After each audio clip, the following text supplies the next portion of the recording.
اسرائیل از وقتی در این رژیم صاحب نفوذ شد که آقای خمینی تجویز کرد خرید اسلحه ولو از اسرائیل و اسرائیل دستیار رژیم شد در خرید اسلحه نه تنها از امریکا، انگلیس، فرانسه، آلمان و حتی اروپای شرقی.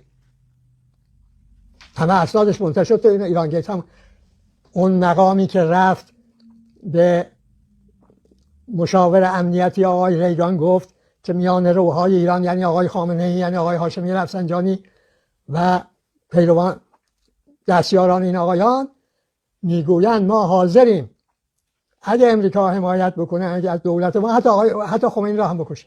کیه این آدم که رفته پیغام برده؟ آقای کیمچی، مدیر کل وزارت خارجه اسرائیل.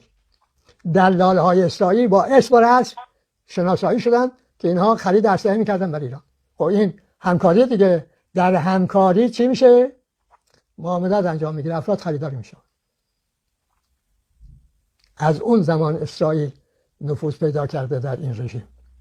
نمیتونستم غیر از این باشه، برای اینکه این رژیم پایه داخلی نداره، دائم باید در خارج با روس و چین و امریکا و اسرائیل و عربستان و دولت سعودی اینا تعادل برقرار کنه، بتونه از اون بیرون به اصطلاح عامل فشار ایجاد کنه در درون.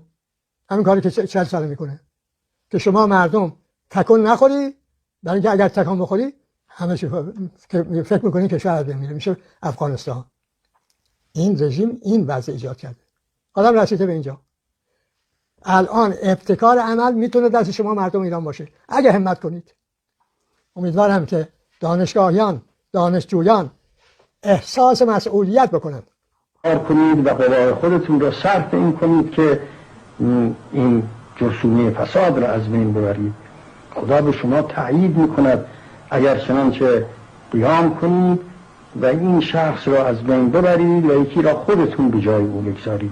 ما هم کمک شما هستیم در این که از خود شما، از ملت شما یک نفر اداره کند حکومت عراق.